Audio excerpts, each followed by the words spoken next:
तो दोस्तों इस बात को तो अब कोई भी अस्वीकार नहीं कर सकता कि जो हमारी प्राथमिक प्लानिंग थी कि हम लोग हमारे कावेरी इंजन को डेवलप करके उसका इस्तेमाल तेजस परियोजना में करेंगे, वो प्लानिंग हमारी फेल हो चुकी है।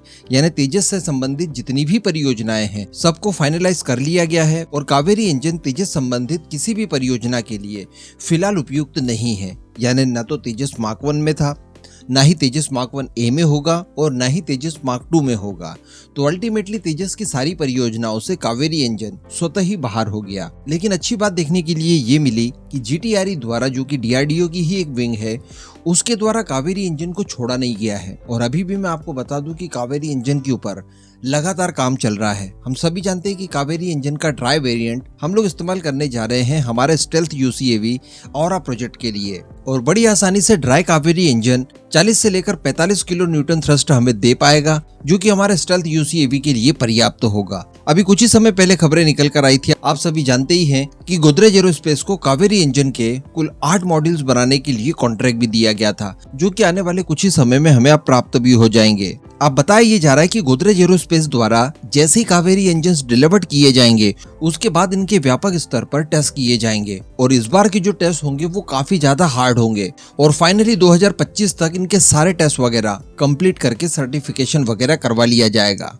इससे थोड़े से आगे जाकर भी अगर हम लोग देखें तो कावेरी इंजन में अगर आफ्टर बर्नर ऐड कर दिया जाए तो ये 73 किलो न्यूटन तक का थ्रस्ट आपको दे सकता है। जबकि अगर हम लोग हमारे तेजस परियोजना की बात करें तो तेजस मार्क 1 और तेजस मार्क 1A में F404 इंजन लगे हुए हैं, जो कि अमेरिकन इंजन है, और ये आपको थ्रस्ट देते हैं 84 किलो न्यूटन का।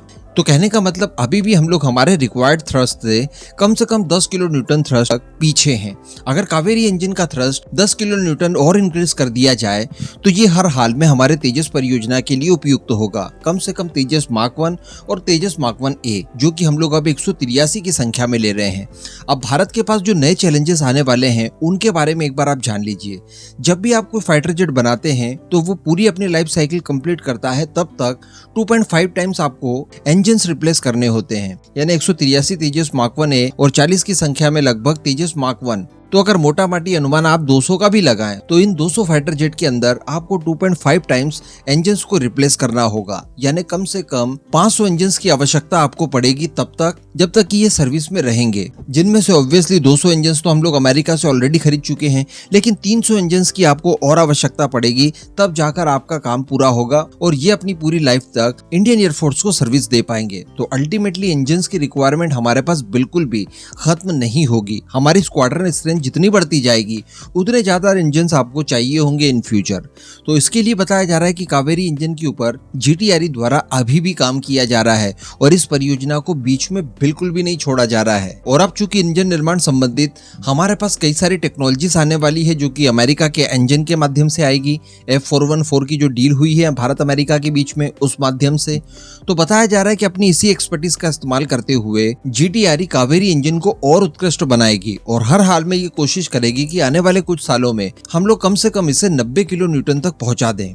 अगर ये यहाँ तक पहुंचने में सक्षम होता है तो तेजस मार्क 1 और तेजस मार्क 1A इसके लिए कोई समस्या हमें नहीं रह जाएगी। तो बताया यही जा रहा है कि GTRE जो कोशिश कर रहा है इस समय, उसे कुछ और समय तक कोशिश करना पड़ेगा और इस दशक के अंत तक यानी 2030 तक हम लोग हमारे कावेरी इंजन को फाइनली उस लायक बना लेंगे कि इसका इस्तेमाल तेजस फाइटर जेट में किया जा सके। जी हाँ, ये कोई छोटी मोटी खबर नहीं है, बल्कि एक रेवोल्यूशनरी खबर है कि हम लोग 2030 तक इस पोजीशन में आ जाएंगे कि हमारे फाइटर जेट को जो मिड लाइफ इंजन रिप्लेसमेंट की अनिवार्यता पड़ेगी उसके लिए खुद के इंजन हम लोग इंटीग्रेट कर पाएंगे। और F414 जहाँ पर 84 किलो न्यूटन थ्रस्ट आपको देता है, तो हमारे पास उसके बदले 90 किलो न्यूटन थ्रस्ट वाला इंजन होगा। स्वदेशी तो होगा, लेकिन इसका थ्रस्ट भी 5 किलो न्यूटन ज्यादा होगा और इस अचीवमेंट को हम लोग प्राप्त कर लेंगे 2030 तक।